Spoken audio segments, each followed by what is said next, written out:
Hello and welcome to the Cardiac Cats YouTube channel.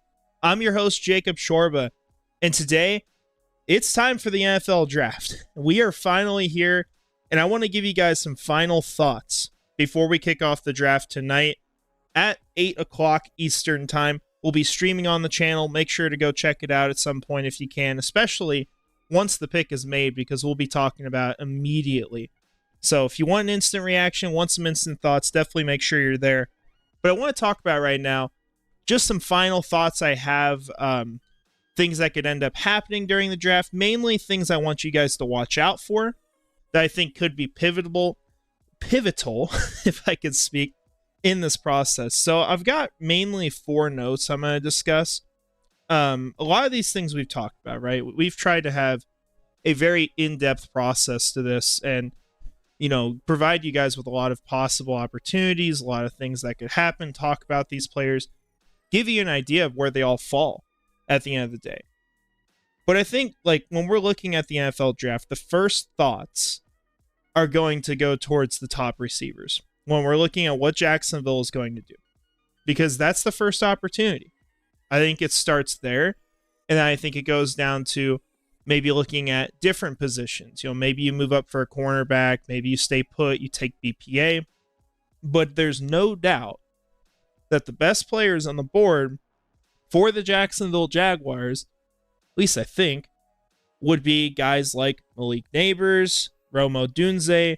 You throw in Marvin Harrison Jr. as well too if you want, but I just don't think it's an attainable player at this point without seriously mortgaging the future of the franchise. So I think when we're talking about Neighbors, when we're talking about Dunze, regardless of which one you guys want, because I think it's pretty split among the fan base, and that's fine because these are both incredible players. I think it comes down to 2 teams and really what they end up doing on draft day. Those 2 teams for me are the Giants and the Tennessee Titans. And I'm going to give you guys a look at how I expect things to play out for the first round. Keep in mind, this could be completely wrong. It is almost impossible to predict this. But these are just kind of some of my thoughts, trying to take it one pick at a time. So this is how I have things playing out as of now for the first round. What I think happens at the start of it, I think it's pretty straightforward. I think you're going to have 3 quarterbacks go. It sounds like the Patriots are not going to entertain an offer at this point because the offers are really far off from what they want. So they're probably going to stay put. Everything we've heard about these first 3 picks would lead you to believe it's Williams, Daniels, and May in that order. I think number 4, there's just not going to be a trade. I think the Cardinals want Marvin Harrison Jr. I think they have him at the top of their board. I think it's going to be a very easy selection for them. When you get to 5, this is where I think the Vikings and Chargers are going to make something work, because the Vikings want McCarthy. They obviously, we've talked about, maybe Drake May a little bit, where he could be the guy that they would prefer, but it sounds like that's probably not going to happen. And so McCarthy would be the more realistic person for them to go after, and they can't stay put at 11 and get him, because the Giants are going to be looking to get McCarthy as well. I think if he falls to 6, that's pretty clearly what's going to happen at that pick. So if things go this way, I think there's a reason for the Vikings and Chargers to trade. I think they probably already have a deal in place realistically. And so the Vikings, or, any other team, if they move up, they take a quarterback there. It could even be, a team like Denver, although I don't think an interdivision trade will happen. Now you're in a situation where the top quarterbacks are gone. You're not getting any going here. You're obviously looking probably ideally at the Falcons as your trade partner because they have good reasons to move back. They're a very obvious trade back candidate. But you've got 2 teams that could be looking at receiver. And the scary thing is that while things could look really good after pick number 5, because you've got all these quarterbacks gone right off the bat. You got Marvin Harrison Jr., which was a shoe-in, and it looks like you're going to get a receiver as long as one of these picks goes in their way. There's a very strong argument that that's not what happens, and that you get both these receivers gone, and maybe Jacksonville has to trade up to 6 to get any of these guys. My argument for this is that we have heard that the Giants are higher on Rome Odunze. That could be wrong at the end of the day. It's possible. But that's the rumor that's going around. I think it makes sense based off the kind of receiver they need. I think it makes sense as well, just based off of how well Rome Odunze has been interviewing with teams. I think that is a player that New York would be a huge fan of. You finally get a big receiver. You don't have just slot guys in your receiving room, and now you got a really good player. The problem with that for Jacksonville is that now this leaves a very pivotal question for the Tennessee Titans, and I think I know how they would answer it. I will, of course, know when the actual picks happen, but they're probably going to be in a situation where it's Malik Neighbors or Joe Alt.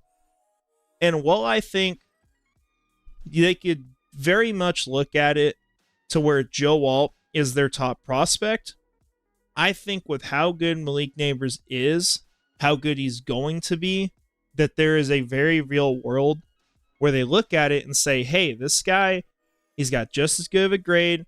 He's a need because we don't have a slot receiver. We're spending a ton of money on the receivers right now. Let's get cheaper. Let's bring in Malik Neighbors. We can go get a tackle in round 2. Maybe a guy like Patrick Paul that should be there, although actually have him going at 32 here. There's also other options, right? The other tackles you can go after. You can address that somewhere else, and you can go get that potential superstar player and really do a lot to surround your quarterback with talent that offseason. Now, we'll have to see what happens if this plays out this way, right? But I think in this situation, the Titans would take Malik Neighbors.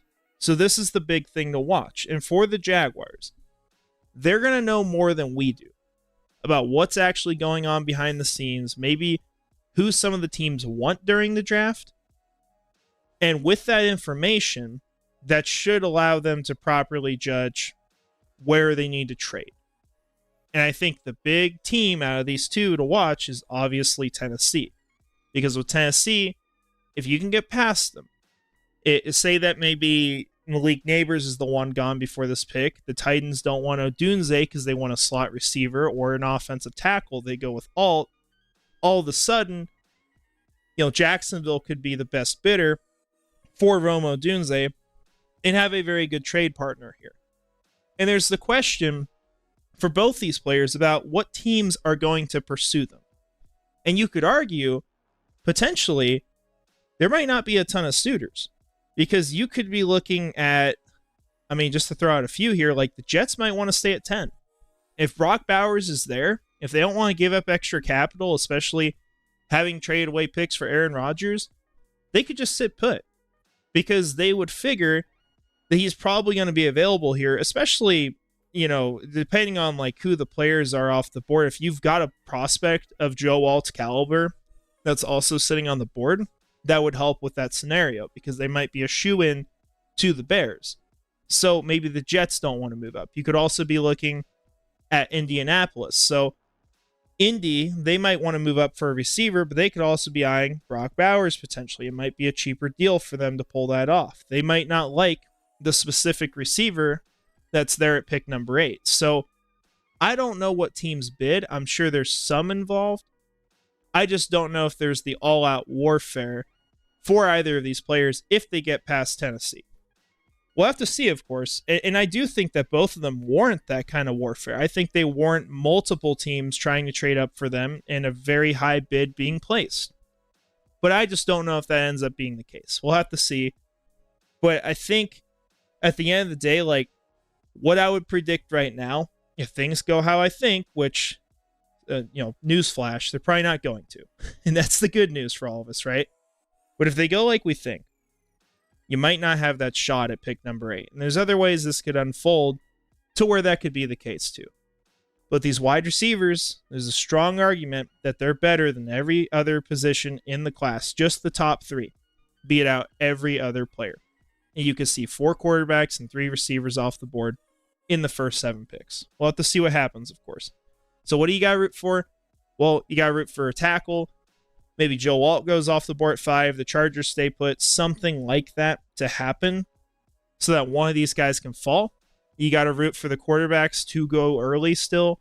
You don't want one of them sliding. That's how you get to pick number 8. which is the logical place to trade, the one that's going to be more affordable, and you get one of these top receivers. And any of them, honestly, it's a home run night for Jacksonville.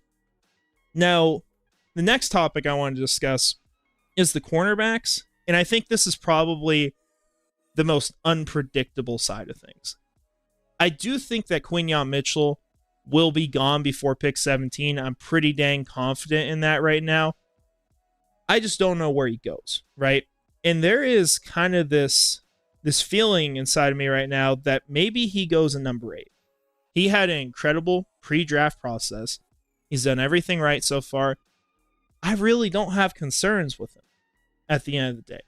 And the Falcons, maybe they fall in love with him. That's a team that has not necessarily always been conventional with the positions they've gone after. And not that cornerback isn't a need, not that they couldn't use it, but I think there's such a strong argument for them to take the top pass rusher. And so that's one where we really don't know. It's hard to predict what's going to happen, but I think Mitchell is in play there. You look at some of these other teams, I think the Raiders are probably going to be one of these teams to take a cornerback because either they've got their choice of all the guys, or maybe Terry and Arnold sitting there. I know that's a favorite to go to them, and I think that's a player they would love. I think that's someone that's ideally one of those teams that when we're talking about like Terrian's going to sell himself to one of them, I think a Raiders team would be a logical example of that. And then you could even talk about Indianapolis, of course, and that could really go any way. They could be a team that trades back. They could be a team that trades up. They could take a cornerback there. They could also take a wide receiver for all we know. They might look at it and say, you know what, we don't really want Alec Pierce starting. We got Josh Downs. We got Michael Pittman Jr. Let's get our third guy, and let's surround Anthony Richardson with another playmaker. They might go that route too. There's teams that can move up as well. So I think it's really hard to predict what's going to happen with cornerback at the end of the day. But I do think that there's definitely a situation where Jacksonville could be sitting there and have an option of, picking one of the top guys. Now, we'll have to see what happens because, it's also possible, just looking at this, like you could have Quinyon at 8, you could have Terry on at 13, hell, you could have Kool-Aid McKinstry at number 15 for all you know. I don't think that fits Indy that well, but you could also have the Eagles trade up. That's definitely in the cards. What if Philadelphia sitting here says, well, we know Jacksonville likes the Alabama corners. It's one left. We want one of these guys. Let's go trade up to 16, or to 15 or make a move. They could definitely do one with a division rival.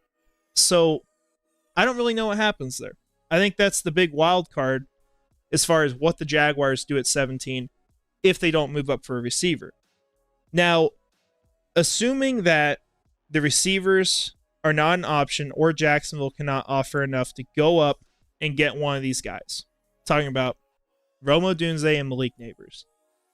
And then assume that the cornerbacks have gone enough to the point where they are not the BPA on the draft board.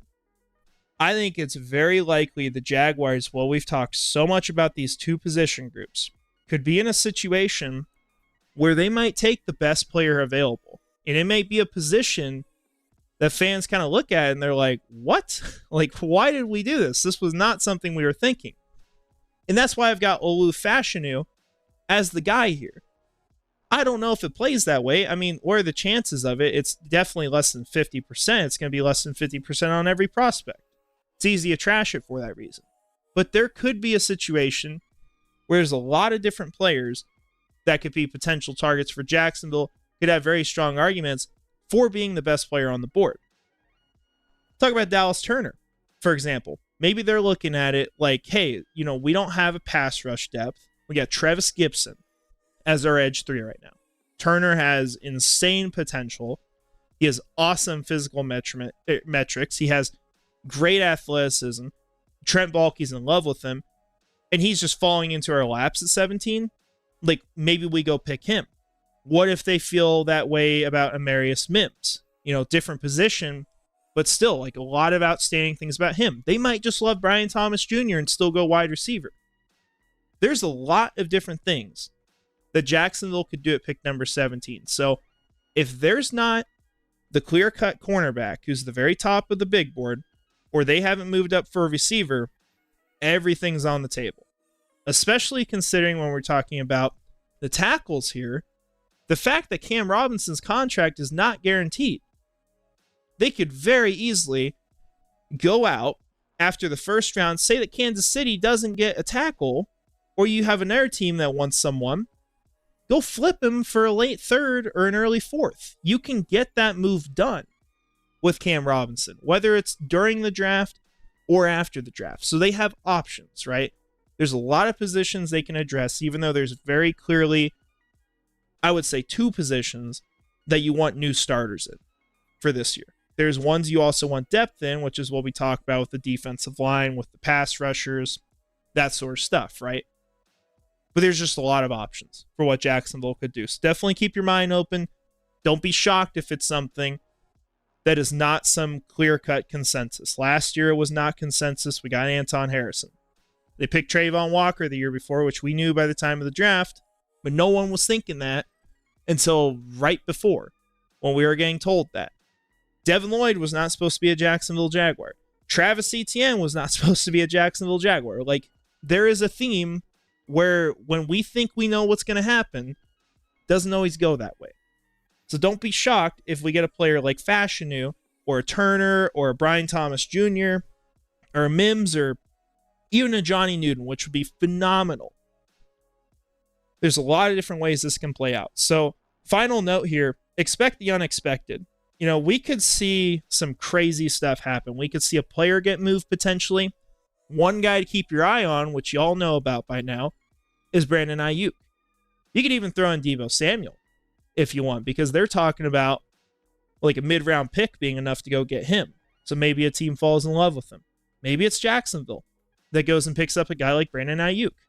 Right now, the talk is that the 49ers want a first, but their offers have been seconds. The best offer that we've heard of being sent to the 49ers, and this is not 100% official, but I do think it's legit, was pick number 34. So Jacksonville, you know, maybe they try to look into that if they miss out on a top receiver. Maybe they do something with the 49ers where, and this was thrown out by a fan on Twitter, that maybe they flip first rounders and then they give up the 3rd round pick to the 49ers to get it done as well. And that value might be close enough. It's probably something else too, because the value of that is a little bit less than what like pick 34 would be. But maybe Jacksonville makes a move like that because they see that as a huge need, which I think that's very obvious. I think they've made that very, very clear with the decisions they've made, the things they've investigated, the players they like. I think is very obvious. They could pivot and make a move like that. So I'd love to tell you guys right now that, hey, I know what's going to happen. Yada yada is the pick, right? We don't know. There's a ton of ways this can go. Keep your eyes open. You're probably going to see something crazy tonight, not just in Jacksonville, but probably in a lot of different circles around the league. So a lot to be excited about.